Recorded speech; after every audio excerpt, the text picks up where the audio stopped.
Short Podcast. The Hope is Short Podcast. The Hope is Short Podcast. Hello, everyone. This is the Hope Assured podcast, a space for real conversations about mental health, resilience, and rediscovering purpose. I am your host, Dr. Karla Hylton Dixon, and I want to start today by saying a heartfelt thank you to all of you who've been listening, sharing, and sending messages of encouragement as we've walked through these deeply personal conversations together. As many of you know, I began this podcast alongside my husband, Keith. And together we've shared honest reflections about life and love and mental health. And we've been walking through the book, When Someone You Love Wants to Die.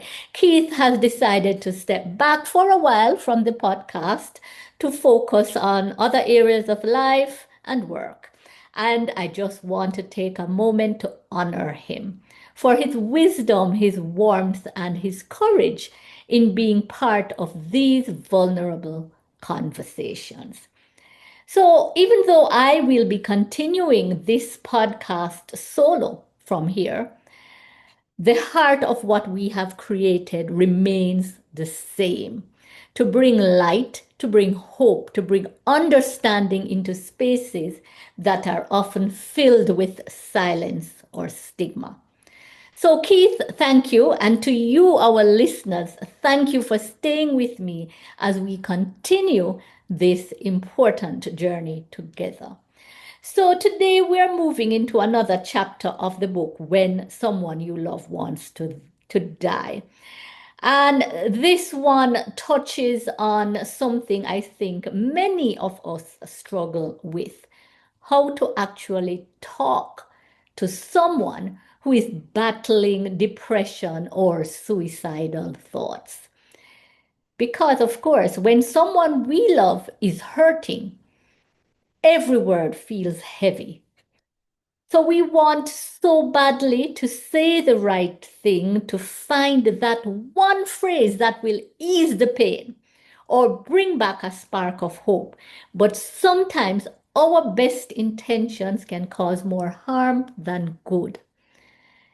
So this particular chapter reminds us that presence matters more than solutions. It's not about having the perfect answer. It's about being there, really being there without judgment or that urge to fix. Now, when I was at my lowest, what helped me most wasn't advice. It was the quiet assurance of someone sitting with me saying, "I'm here." That simple sentence held more healing than any sermon, any pep talk, or any quick fix. The truth is, people in pain don't need to be fixed. What they need is to be felt. They need to know that their emotions make sense, that they're not too much, and that they don't have to carry this all alone. And when we learn to validate someone rather than to correct them, to listen rather than to lecture, we become instruments of comfort and safety. We help them remember that they still matter, even when they can't see their own worth. So, today we're going to talk about how to do that, how to communicate in a way that heals rather than harms. So, we're going to explore what to say, what to avoid, and how to make your presence a safe space. So, when someone you love is in pain, obviously the conversation will feel very heavy. To communicate in ways that truly support one takes conscious thinking. We have to think about what we are going to say. We have to not rush to fix the problem, but instead to be present with that particular person because we do not want to unintentionally make things worse. So the first principle is simple, but it challenges how we often naturally tend to respond. As I said before, we need presence more than solutions. So focus instead on being there with the person. Even if you can't be there physically, talk to the person on the phone, text to find out how they are doing. Your steady presence is going to be a lifeline. Another important tool is the tool of validation. It's a powerful tool. When someone is in pain, they don't, as I said before, necessarily need to be fixed. They need to feel seen, heard, and understood.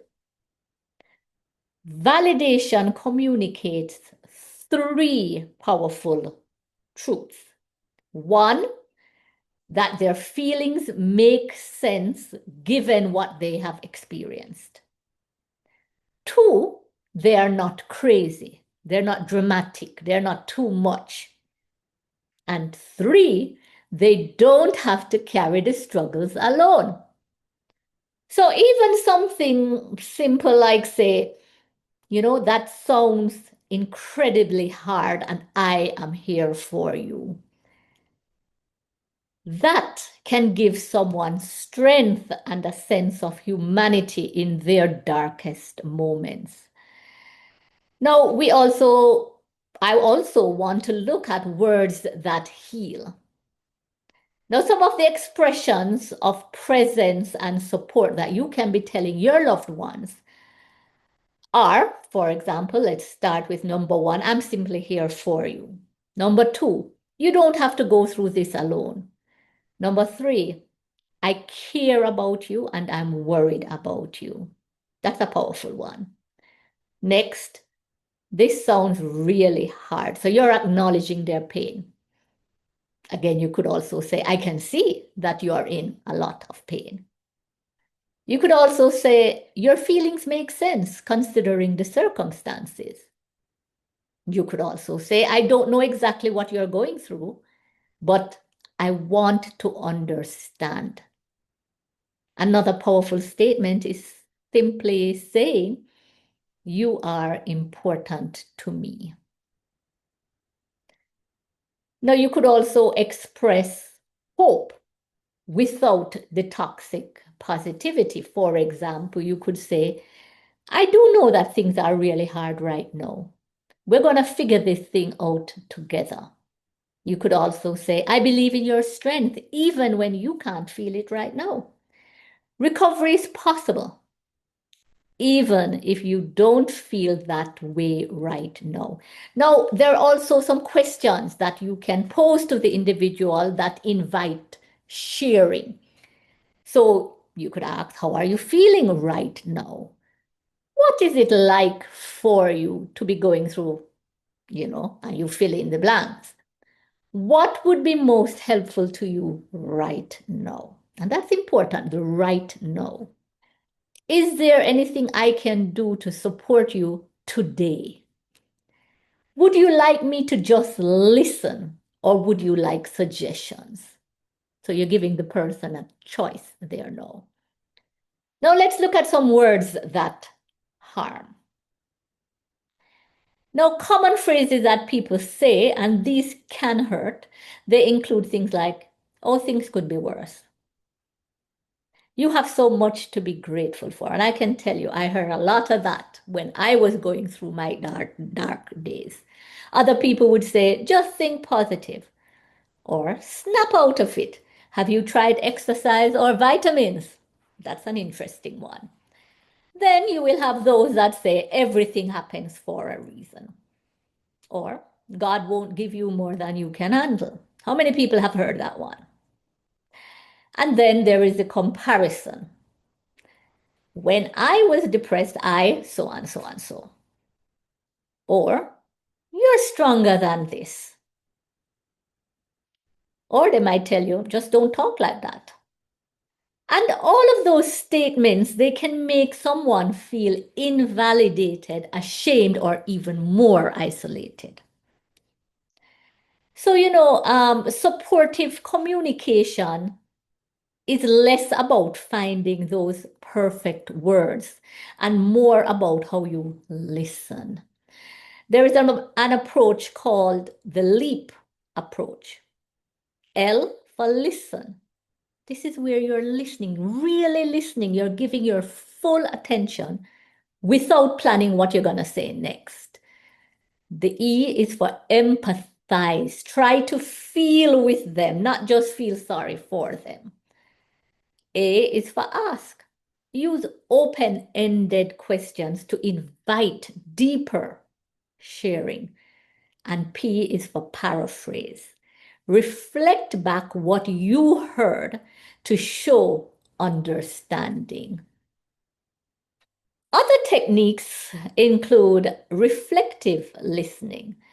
And this is where you could say to them, it sounds like you are feeling hopeless about your future. And see what the response is. You might even notice that a particular time of day is hardest for them. So you might say, for example, it sounds like the mornings are the hardest time for you. You could also say, it seems like you're worried that this pain will never end. Now, also bear in mind that nonverbal communication is also critical. Gentle eye contact, open posture, and a calm tone. Yes, that tone of voice is very important. A calm tone. All of these communicate presence and safety. Now let's look at some sample conversation. So let's say the person says to you, I don't see the point in anything anymore. A helpful response might be, that sounds like such a heavy feeling. Can you tell me more about what that's like? Notice the response isn't dismissive. It is asking the other person to open up some more, to talk more about what he or she is going through. So in closing, let me tell you, no, words cannot cure depression. So I'm not here to tell you that this is the cure. However, your presence, your patience, your validation, these create a safe emotional space, a foundation for healing. So one conversation will not fix everything. Your job is to love, listen, and be present, not to fix the person. Of course, encourage professional help whenever necessary. And every time you choose validation over advice, presence over solutions, and patience over frustration, you make a difference. So thank you so much for joining me today on the Hope Assured podcast.